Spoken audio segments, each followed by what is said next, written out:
Hello and welcome to our morning edition of Arirang News. We begin with these stories making the headlines at this hour. U.S. President Donald Trump has said that everyone who wants to be Iran's leader ends up dead, in an apparent warning that future leaders could be targeted. Meanwhile, Iranian intelligence officials have reportedly reached out indirectly to the CIA, with an offer to discuss terms for ending the conflict.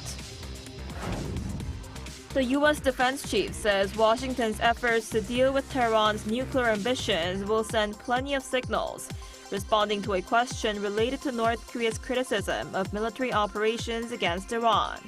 The White House also said its policy toward North Korea remains unchanged, when asked whether the strike on Iran would affect Washington's approach toward Pyongyang. And amid continuing tensions in the Middle East, the Korean government is considering sending charter planes or military aircraft to bring home Koreans stranded in the region. We begin this morning with the conflict between the United States, Israel, and Iran that's intensifying, with military strikes expanding and uncertainty growing over Iran's future leadership. Our Muniran starts us off. U.S. President Donald Trump issued a stark warning as Iran begins the process of choosing a successor to its supreme leader Ayatollah Ali Khamenei, who was killed in joint U.S.-Israeli airstrikes on Saturday. Speaking to reporters at the White House on Wednesday, Trump said anyone who appears eager to assume Iran's top post ends up dead, a remark widely interpreted as a warning that future leaders could face being targeted if Tehran maintains its anti-U.S. stance or continues pursuing nuclear weapons. Trump praised the ongoing U.S.-led military campaign against Iran, codenamed Operation Epic Fury, claiming that Iranian missiles and launch systems were being rapidly wiped out. At the Pentagon, Defense Secretary Pete Hegseth struck a similarly forceful tone. According to Reuters, Hegseth said the U.S. was winning decisively under Trump's direct command and highlighted a major naval strike against one of Iran's most prized warships.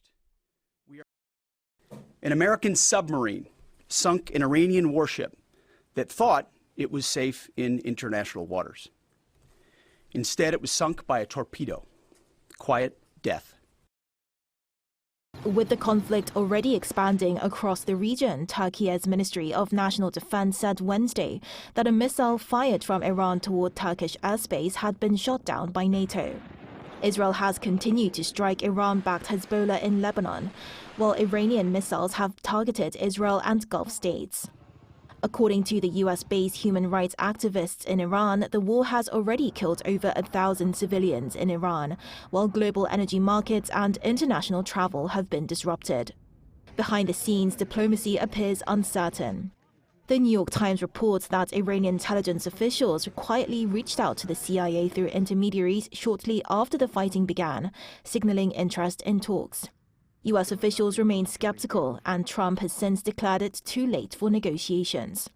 Meanwhile, according to Reuters, Khamenei's son, Mojtaba Khamenei, is viewed by Iran's political establishment as a potential successor, raising fresh questions about whether Iran's next leader will signal change or further escalation.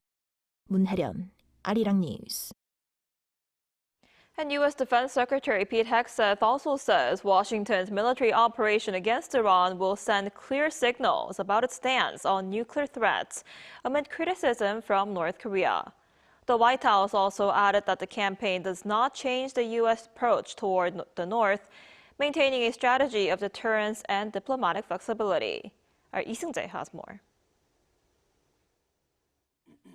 U.S. Defense Secretary Pete Hegseth says Washington's ongoing military operation against Iran will send plenty of signals as the United States moves to address Tehran's nuclear ambitions. Hegseth made the remarks during a press briefing on Wednesday on the U.S. military campaign codenamed Operation Epic Fury, which began Saturday in coordination with Israel. Responding to a question about North Korea's criticism of the operation, the defense secretary said the situation involving Iran should not be viewed in connection with other countries. He stressed that the United States remains focused on dealing with Iran's nuclear ambitions, adding that the steps taken in the process will send clear signals. His comments came after Pyongyang condemned the U.S.-Israel campaign on Sunday, calling it an unlawful act and a violation of Iran's sovereignty. Meanwhile, the White House says Washington's policy toward North Korea remains unchanged. Press Secretary Caroline Leavitt said Wednesday there has been no shift in the U.S. position on North Korea when asked whether the strike on Iran over its nuclear program would affect Washington's approach toward Pyongyang. The Trump administration maintains what it describes as a dual-track strategy toward North Korea, combining strong deterrence with a high degree of diplomatic flexibility. While the administration continues to uphold the goal of complete denuclearization officially, Washington has shown a shift toward nuclear management and a de facto acknowledgement of North Korea's nuclear status. Lee Seung-jae, Arirang News. And South Korea is considering sending charter planes or military aircraft to bring home its nationals stranded in the Middle East amid the escalating conflict between the United States and Iran. Second Vice Foreign Minister Kim Jin-ah said Wednesday that the government is reviewing multiple options following an interagency meeting on the situation, including dispatching additional pan-government rapid response teams. Kim said authorities are closely monitoring South Koreans stranded in the United Arab Emirates and other countries. She also said that Seoul is coordinating with relevant ministries to ensure citizens can return home swiftly and safely. According to the second Vice Foreign Minister, earlier this week, around 17,000 South Korean nationals remain in roughly 10 Middle Eastern countries affected by the conflict. And now for a closer look at the situation in the Middle East, we're joined today by Mohammed Gouda, Professor of Middle Eastern Studies at Hankuk University of Foreign Studies. So, Professor Gouda, the initial U.S.-Israeli strikes killed Iran's Supreme Leader Khamenei, but senior U.S. government officials have said the regime change was not their goal. So, what's the real U.S. motive in attacking Iran? What is U.S. seeking in this war with Iran? Well, of course, it's very hard to know exactly, considering that we have multiple signals from U.S. officials. I mean, Secretary of State is saying something, President Trump is saying something else. However, I think what's happening here is that we have a collaboration between Iran and Israel, between U.S. and Israel, in destroying Iran's ability to threaten U.S.-Israel in the future. This goes also with Netanyahu's claim to reshape the Middle East. So we should not forget about this, which has been said many times in the last few years. We have an energy security logic that's very important, I think, for the U.S. And also, we should not forget that we have a greater scheme of things that U.S. is trying to limit all the, I would say, cronies of China in the region and also Latin America. We have seen Venezuela collapse. We're now seeing Iran collapse. So I think U.S. is also thinking about China, although it's not being mentioned directly, but I think this is one big thing that's happening behind the curtains. So U.S. has multiple motives, unlike the claim that it doesn't have big motives. I think it has big motives behind this, considering, of course, the huge cost of war that's happening right now. Right, and Ayatollah Ali Khamenei's second son appears to have emerged as the leading candidate to be Iran's next supreme leader. What do we know about him, and what does this mean for the Iranian regime? Well, it's still not yet confirmed about this. As President Trump have just said a few hours ago, that it's not safe to become a supreme leader right now. So it's not yet confirmed. What we know about Mujtaba is that he's a hardliner. He's very close to the ICRG, to the Revolutionary Guard in Iran. I think it will be very hard to maintain this position because Iran is now trying to assume stability or to show that it's stable, and it's very hard to find this kind of balance right now. So what Iran is trying to do right now is to shed this kind of curtain of secrecy of what's happening behind the line to show that it's still intact. However, there are still many things that are upcoming. So it's still too early to know that Mujtaba Khamenei will be the next supreme leader. We have to wait and see about this. I see. And Trump also says the war could go on for weeks, and some analysts say Iran actually wants to draw out this conflict to drive up the cost of the war for the United States. What's your take on this, and how long do you think this war will last?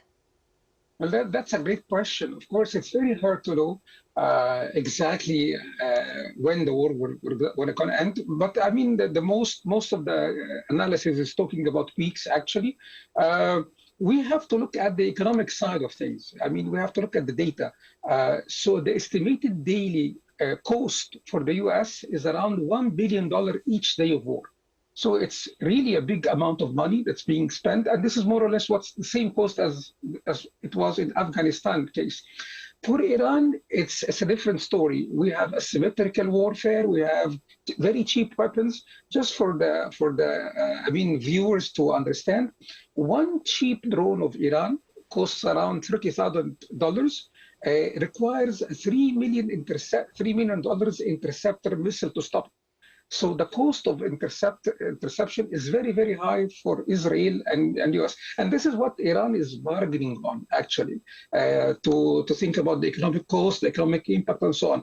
I think, as an economist, that the way of thinking of Iran will not get it very far, because US is already down the line, is already sending, we have pushing towards troops from Kurdistan right now and Kurdish minorities in Iran and so on. So I don't think US will back away from this, especially with the personality of President Trump. I see. And this conflict is affecting nearby places like Dubai and Qatar, and also Lebanon as Hezbollah joins this war. How do you think the situation in the Middle East will unfold? Could it expand to a wider war? Well, we are seeing it expanding in the case of Lebanon. We have seen also yesterday some missiles coming from Iraq to Saudi Arabia, which is very shocking. So it's already expanding, but I wouldn't say that Gulf countries will wage war against Iran. Perhaps they will, of course, all diplomatic ties will be already severed by the attacks of Iran in the Gulf countries, which I think was not a great move, diplomatically speaking. So I don't think that we will have more escalation in the Gulf countries, but what we will have is that Gulf countries, I think, will maybe logistically even back up the U.S. Forces going to Iran, or U.S. Powers towards Iran. So we will not see this, but we will see this mainly in Lebanon. So look out for Lebanon, look out for Iraq, look out for the Shia also in the Houthi, and this is where we will have more escalation. But other than that, I don't think we will have many other escalations in the region. I see. We'll have to see how that goes. All right, Professor Gura, thank you so much for your time and insight this morning. We appreciate it. Thank you so much.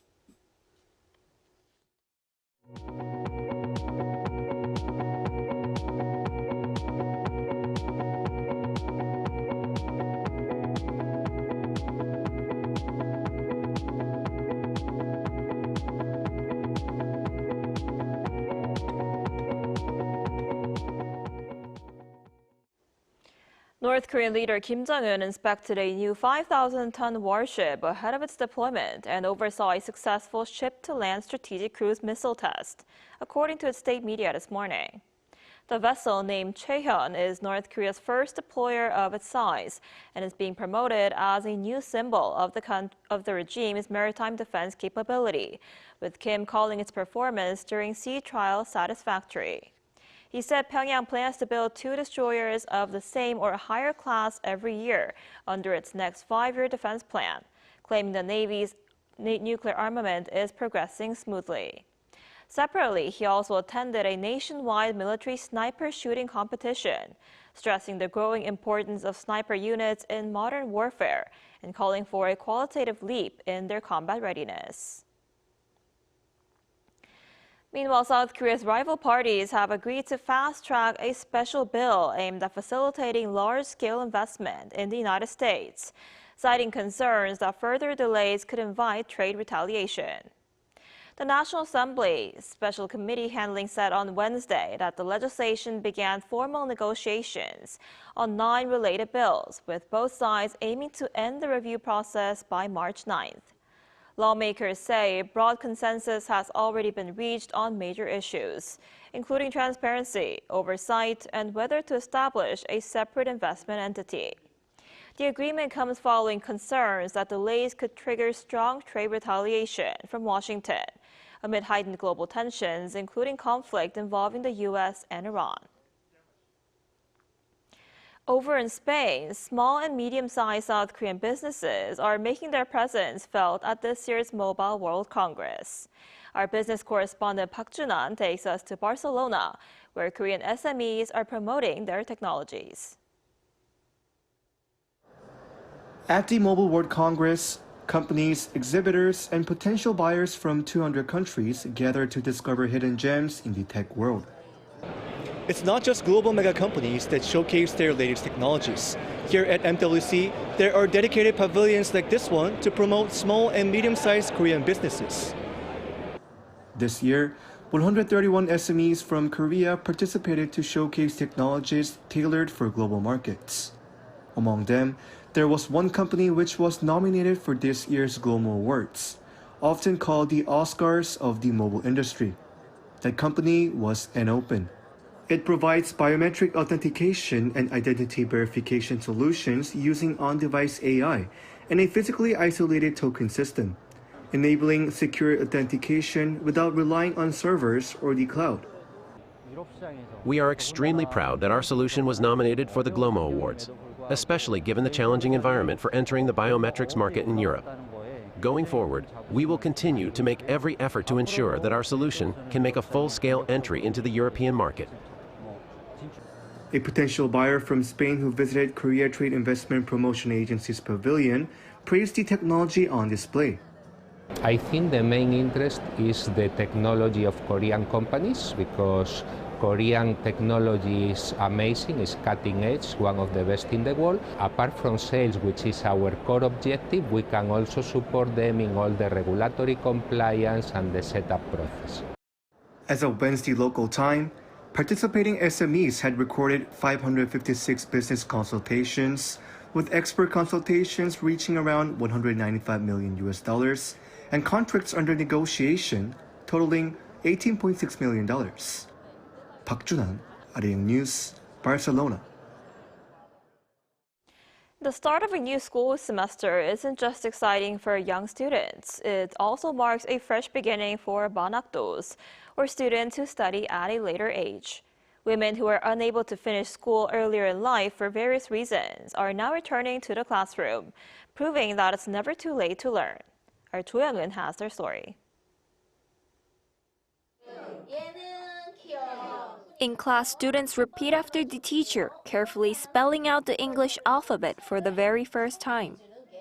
Laughter and smiles fill the room as they explore subjects that once felt out of reach, but long sparked their curiosity.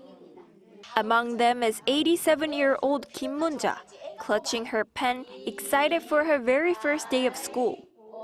Though she began her education later than most, there's no shortage of enthusiasm. I have to study hard, because if someone else learns 10 letters, I need to make at least one of them truly mine, so I have to keep trying my best. Kim was forced to stop her early school education at a time when many girls were unable to continue their studies. As a teenager, she lived through the Korean War, carrying responsibilities that were far beyond her years. Instead of going to school, she worked to support her family and made sure her children received the education she couldn't. So now, even lingering injuries cannot dampen her determination to learn. These adult learners, known in Korean as manhakdo, are returning to school later in life, proving that it is never too late to begin again.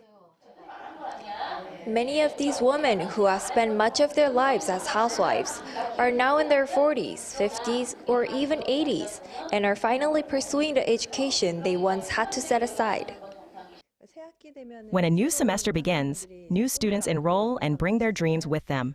I see it as an opportunity to help them achieve those dreams, which makes me feel very happy and excited. For these high school students, this is more than just the start of a new semester in education. It is the beginning of a long-delayed dream. 조영은, Arirang News.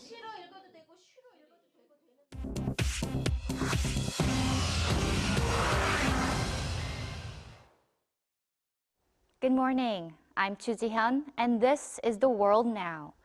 The Spanish government has denied White House claims that Madrid agreed to cooperate with U.S. military operations in the Middle East. Spanish Foreign Minister José Manuel Alvarez on Wednesday rejected White House statements that Madrid had agreed to support U.S. strikes against Iran. The denial follows President Trump's threat on Tuesday to cut off all trade after Spain barred the U.S. from using joint military bases for its attacks on Iran. Prime Minister Pedro Sanchez also on Wednesday reaffirmed his no to the war policy, describing the conflict in Iran as, quote, Russian roulette with millions of lives. A U.S. submarine on Wednesday sank the Iranian frigate Arisdena in the Indian Ocean off the coast of Sri Lanka. U.S. Defense Secretary Pete Hegseth confirmed the U.S. Navy conducted the strike against the vessel in international waters.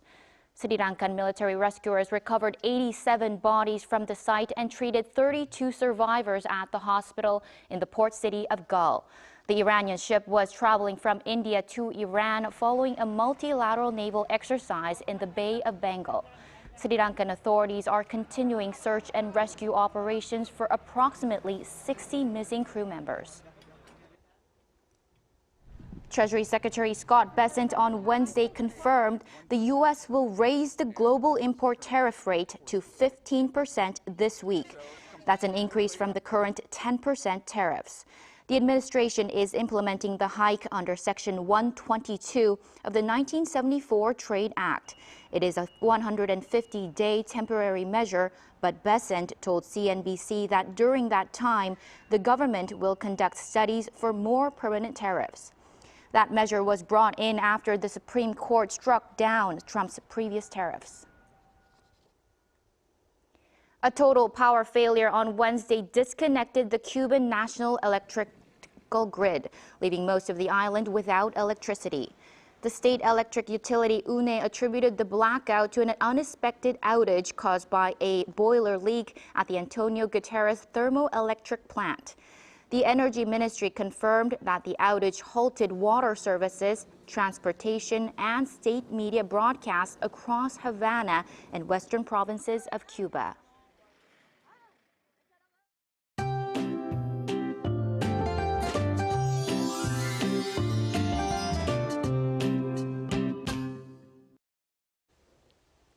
Today marks the Gyeongchip, the seasonal division signaling the awakening of nature from winter dormancy. We'll have spring warmth during the day, but rain and snow are expected nationwide.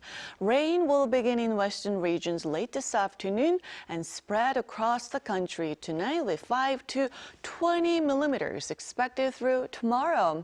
But mountainous areas of Gangwon-do province might receive 15 centimeters of snowfall. Central inland regions could get about 8 centimeters of snow.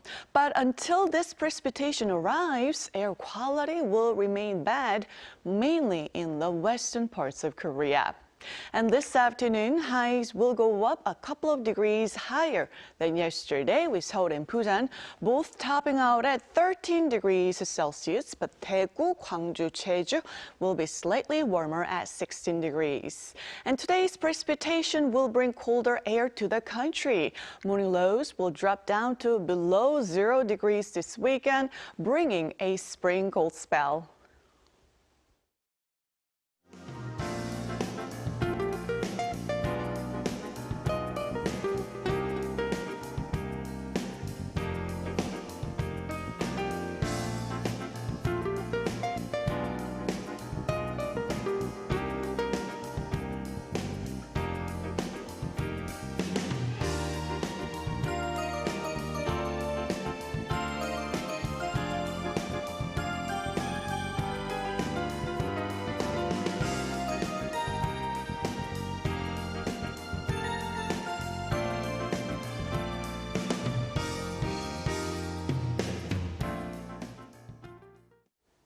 That's all we have for this morning. Arirang News will be back at noon Korea time. Thanks for watching.